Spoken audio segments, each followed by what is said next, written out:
The Kansas state capitol was never built for tension, but on that late Thursday afternoon, the air inside the hearing room was electric, thick with exhaustion, silent judgments, and political theater stretched to its edge. Fluorescent lights buzzed faintly above, casting a sterile glow over a congressional subcommittee hearing that had long passed its scheduled end time. This was supposed to be a session on federal education reform. But anyone who had been in Washington long enough could feel it. It had shifted into something else. Representative Jasmine Crockett sat composed, her cobalt blazer sharp against the muted browns of the chamber. She hadn't spoken for nearly 20 minutes. Not out of deference, and certainly not due to lack of conviction. She was listening, watching, waiting. Jasmine understood the gravity of timing. She knew when to let someone dig their own grave. Across from her sat Caroline Levitt, a former cable news darling who had seamlessly morphed into a senior policy aide for the Department of Education. Her voice, honed by years of televised debates, was clipped, confident, occasionally condescending. Caroline liked facts, her facts, and she didn't take kindly to being questioned, especially by someone who carried herself with the quiet defiance that Jasmine did. The conversation had turned contentious.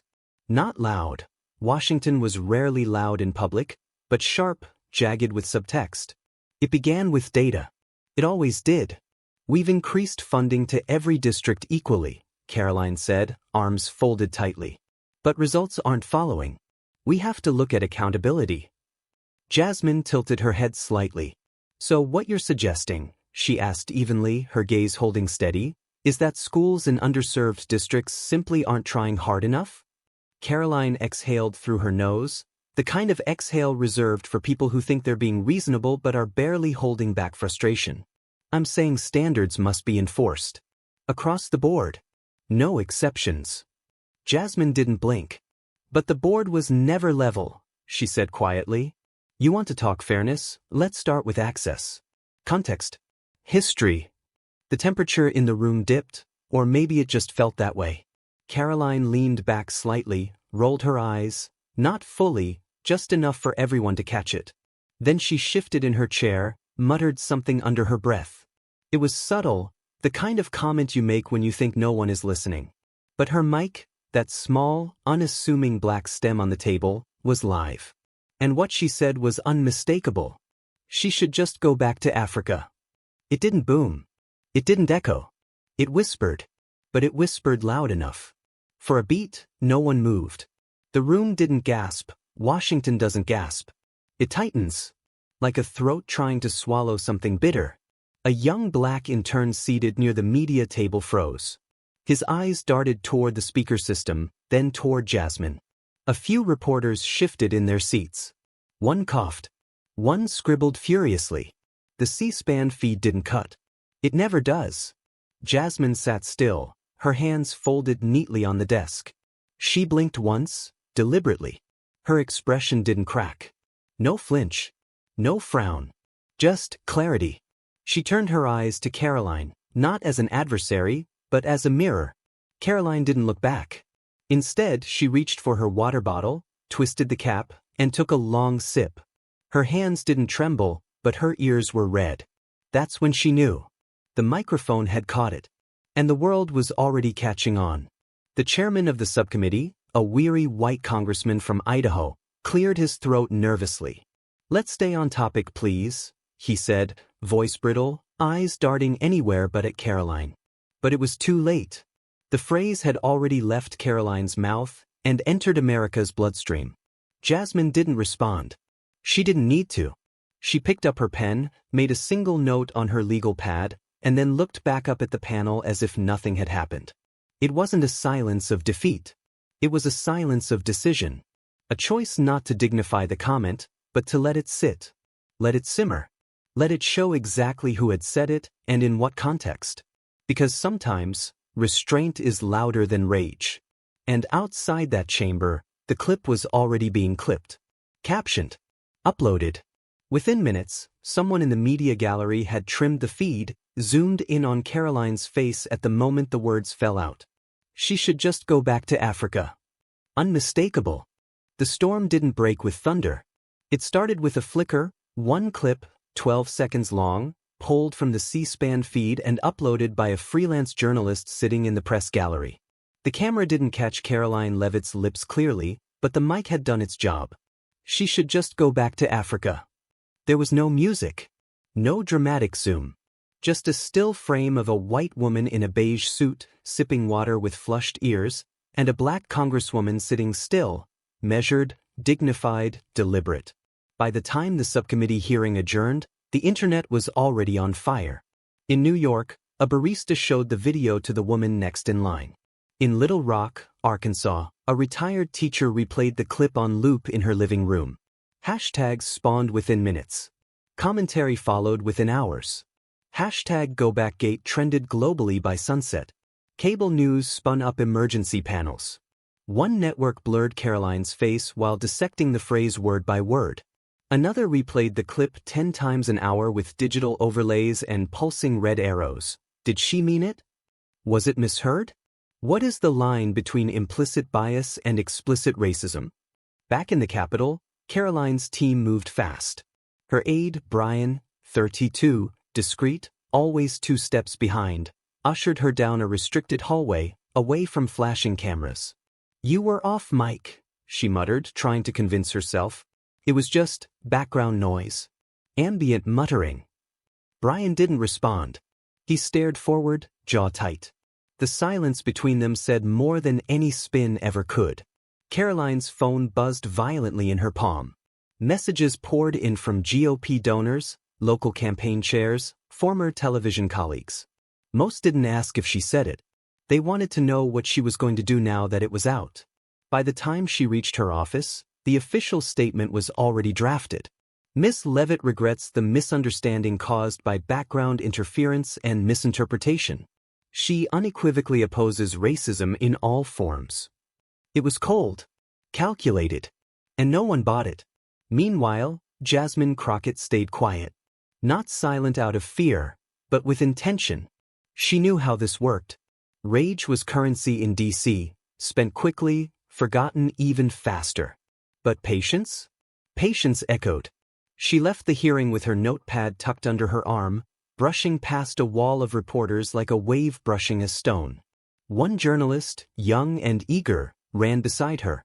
"Congresswoman, do you plan to respond to Miss Levitt's remark?" Jasmine pressed the elevator button. "Not yet," she said. That single word, yet, landed like a flare in the sky. Some called it restraint. Others called it strategy. But everyone felt it. She wasn't ignoring what happened. She was choosing her moment. That night, in a quiet hotel suite a few blocks from Capitol Hill, Jasmine sat across from her mother. Mrs. Crockett had flown in from Texarkana the day before, expecting nothing more than dinner and small talk. Instead, she found her daughter at the center of a cultural rupture. They sat over roasted chicken and bitter greens, neither saying much. Until finally, her mother set her fork down. "You're going to say something, baby?" Jasmine stared out the window. Rain tapped gently on the glass like a waiting thought. "Yeah," she said. "But it won't be what they're expecting." Caroline didn't sleep that night. She watched the clip play over and over again on every network. Some slowed it down, others looped it back. None of them flinched from her voice. She tried to call an old colleague from her Fox News days. No answer. Another tried to offer a half-hearted defense on a panel show, but was immediately drowned out by backlash. Nobody wanted to be near her right now, not even those who once praised her boldness. In a townhouse she didn't own, under lights that felt too bright, Caroline whispered the phrase to herself again. Just to hear it. "Go back to Africa." Each word hit differently now. Sharper. Colder. "I didn't mean it like that," she said aloud. Brian sat across the room, typing something, probably a PR update. He didn't look up. "That's the problem," he said. In a classroom in Minneapolis, a high school history teacher paused her lesson and showed the clip. The class watched in silence. After it ended, one student, black, 15, with a quiet voice, raised her hand. "She didn't yell," she said of Jasmine. "She didn't even look mad. But I felt her." In a barbershop in Mobile, Alabama, old men debated how they would have handled it. One said, "Back in my day, you'd thrown a chair." Another shook his head. "What she did? That was tougher. Across the country, in homes, churches, diners, and feed stores, the conversation burned steady. Not just about the words Caroline said, but about what they represented. Belonging, dignity, lineage, and what it means to be told you don't belong again and again and still choose to stay. By morning, the Capitol buzzed again. Reporters lined up in front of the press room like something holy was about to happen. They were right. At precisely 10 a.m., Jasmine Crockett walked out, alone. No entourage. No flags. Just a slim black folder in her hands.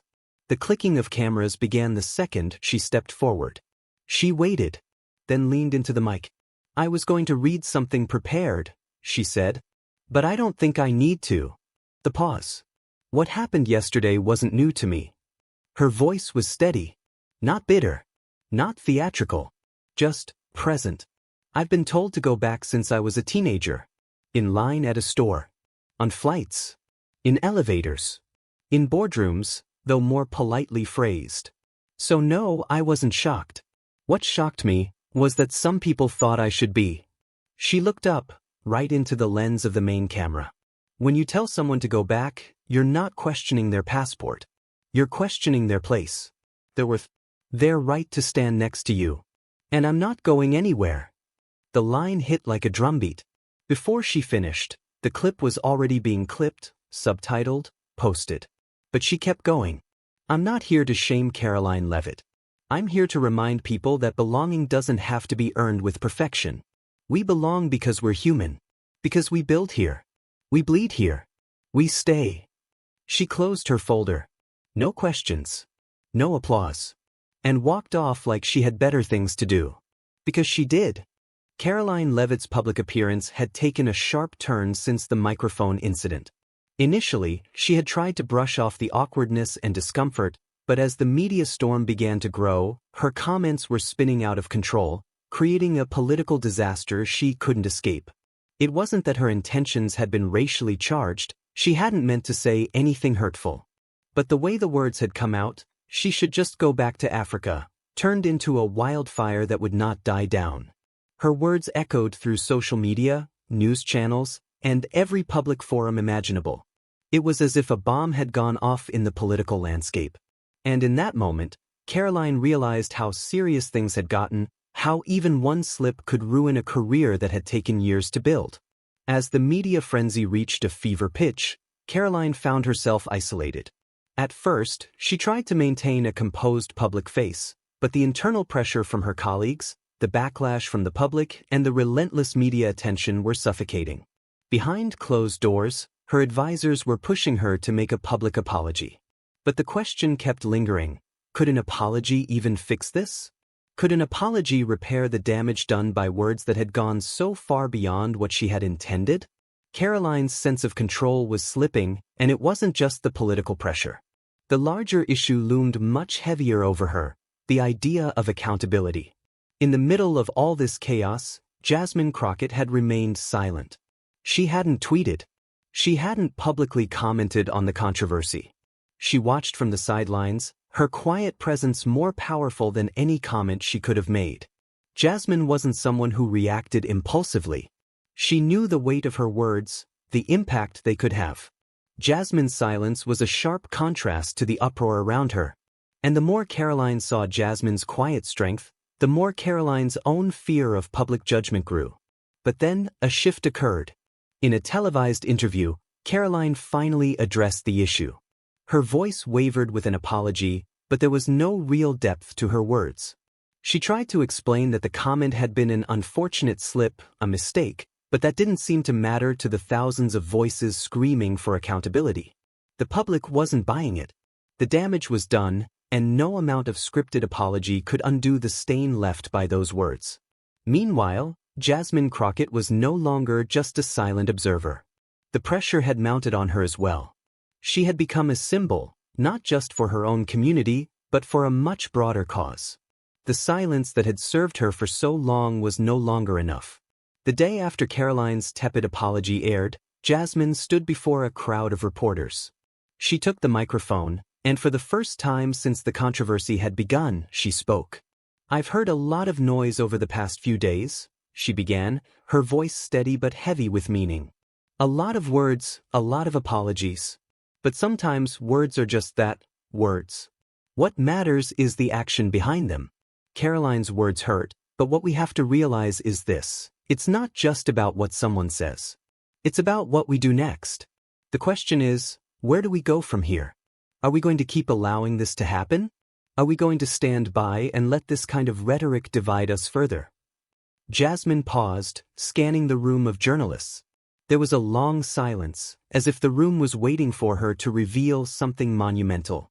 What Caroline said, Jasmine continued, her voice rising with intensity, reflects a deeper issue we all need to confront. It's not just about her mistake, it's about the systems that allow this kind of thinking to thrive. It's about the structures in place that perpetuate these kinds of attitudes. This isn't just her fault. This is a societal issue. And we can't keep pretending it's just going to go away if we apologize enough. We have to face the truth. Jasmine's words struck a chord. The room fell silent, but it wasn't the same kind of silence that had marked her earlier restraint. This was a silence of recognition, a collective understanding that Jasmine wasn't just speaking about one individual or one incident. She was speaking about something much larger. And in that moment, the dynamic between her and Caroline shifted. Caroline, sitting back in the press conference room, felt her face flush with the weight of what Jasmine had just said. It was clear now, Jasmine wasn't just making a point about accountability. She was making a statement about power, about who gets to speak and who gets to silence others. It was no longer about a single mistake. It was about a system that had allowed such mistakes to persist, unchallenged. As the days passed, the media's attention turned more towards the larger issues Jasmine had brought up. Conversations about race, responsibility, and systemic inequality began to take center stage in public discourse. Caroline, meanwhile, found herself increasingly isolated. Her apology, once hailed as an attempt at redemption, was no longer enough. The public was no longer content with a simple, "I'm sorry." The public was demanding change, and Caroline's political career began to unravel before her eyes. For Jasmine, it was not about the victory of being right. It was about a larger, ongoing fight. It was about showing people that silence could be powerful, but action and accountability were the real forces for change. And as the weeks went on, her voice grew louder. Jasmine knew this was only the beginning. The fight for racial justice, for real accountability, for true change, it was far from over. But in that moment, Jasmine had planted a seed, and the public response proved that it was a seed worth nurturing. The controversy, while still fresh in the air, had started to shift the landscape.